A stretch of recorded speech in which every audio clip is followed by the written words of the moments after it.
sommes aujourd'hui, dans le quotidien d'aujourd'hui, lundi 10 juillet 2023. Lundi 10 juillet 2023, considérons le thème « Ne retranche pas une parole ». Ne retranche pas une des paroles de Dieu.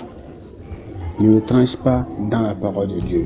Ne retranche pas dans la parole de Dieu. Notre thèse de lecture, c'est Jérémie chapitre 26. Jérémie 26, 1 à 11. Jérémie 26, 1 à 11. Au commencement du règne de Joachim, fils de Josia, roi de Juda, cette parole fut prononcée de la part de l'Éternel en ces mots. Ainsi par l'Éternel, tiens-toi dans le service par de la maison de l'Éternel et dis à ceux qui de toutes les villes de Juda viennent se prosterner dans la maison de l'Éternel toutes les paroles que je t'ordonne de leur dire. Et n'en retranche pas un mot. Et n'en retranche pas un mot. Peut-être écoutera-t-il et reviendra-t-il chacun de leurs mauvaises voies. Alors je me repentirai du mal que j'avais pensé leur faire à cause de la méchanceté de leurs actions.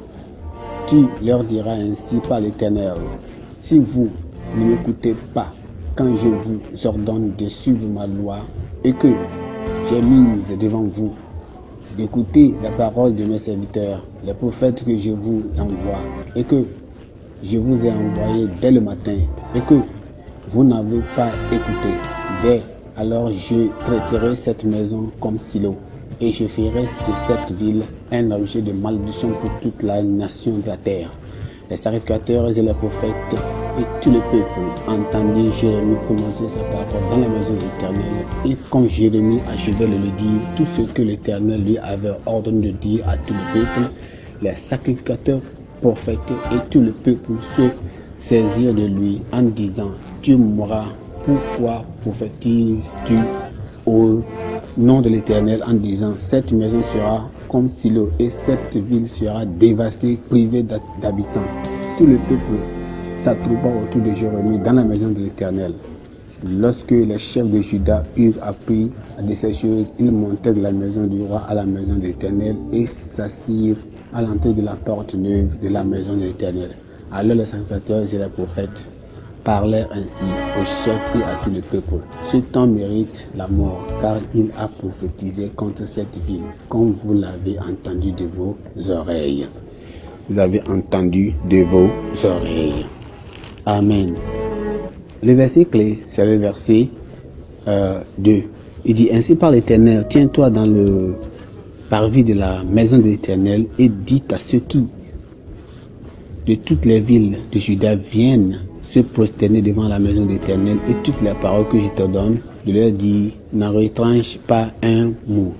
Ne retranche pas un mot. Nous comprenons quoi? On dit, ne retranche pas une parole de Dieu. Les travailleurs envoient leurs dirigeants syndicaux au gouvernement ou à leurs employeurs pour négocier en leur nom de meilleures conditions de travail. De meilleures conditions de travail. Les dirigeants syndicaux bénéficient d'une large marge de manœuvre qui permet de nombreuses manœuvres. Après avoir négocié et discuté pendant des jours, un accord peut être atteint. Alors les œuvreurs ou bien les ouvriers n'obtiennent pas toujours exactement ce qu'ils veulent. Mais les autorités peuvent faire des concessions. Si elles sont convaincues que les ouvriers ne baisseront pas les bras, alors les mensonges, ou bien on dirait que ces mensonges, ou bien on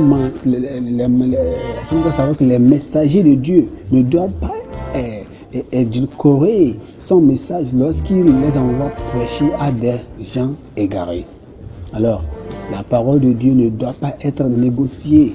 Ainsi, il a averti le prophète Jérémie. Il a dit quoi? Il a dit de faire quoi? Regardez, il a dit, ne retranche pas un mot. Ne retranche pas un mot. Ne retranche pas un mot. Son messager ne doit pas être tenté de réduire la parole de l'avertissement, en particulier son plan abattu, le temple contre Silo, si Judas ne se repentait pas. Alors il doit le dire tel qu'il lui a été délivré. Le Seigneur veut que nous prêchions avec audace la parole qui peut libérer les pécheurs de leur misère.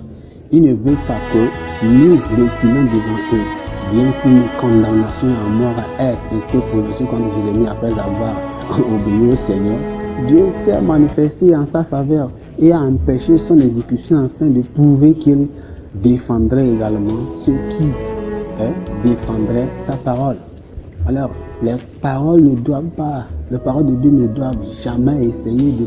les croyants d'aujourd'hui ne doivent jamais essayer de plaire les gens autour d'eux en réduisant l'évangile qui est salvatrice.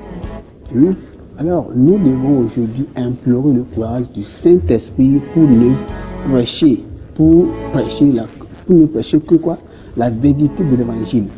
Il peut y avoir des persécutions et même des menaces contre nos vies et même nos moyens de subsistance. Oui, cela va arriver. Ces persécutions, lorsque nous voulons prêcher la totalité de la parole de Dieu, nous viendront. Mais si nous devons vraiment souvenir de l'assurance réconfortante du Seigneur, la Bible nous a dit dans Hébreux chapitre 13, verset 5 que je ne te laisserai point et je ne t'abandonnerai point. C'est une promesse. On doit le faire. Et la protection et la présence de Dieu sera sur nous et avec nous au nom de Jésus. Pensée du jour. Le Dieu invisible est le soutien de tout prédicateur fidèle. Le Dieu invisible est le soutien de tout prédicateur fidèle. La Bible en un nom. Genèse 29 jusqu'au 31. Genèse 29 jusqu'au chapitre 31. Prions, Père, nous te bénissons, nous t'exaltons, nous glorifions pour ce que tu as fait dans notre vie. Nous savons que Seigneur, tu nous entends. Que Seigneur, toujours tu nous donnes ta parole. Pour que Seigneur, nous puissions marcher dans ta parole et rien faire que ta volonté. Nous te prions, Seigneur, que tu nous aides. Que dans cette parole qui vient toujours avec nous, Seigneur, nous serons toujours prêts. Et toujours, elle nous donne la grâce à obéir et à marcher selon ta volonté, non pas selon notre propre volonté, au nom de Jésus. Seigneur, nous te remercions car tu nous savais que tu nous as exaucés. Au nom péché de Jésus, nous avons prié. Amen.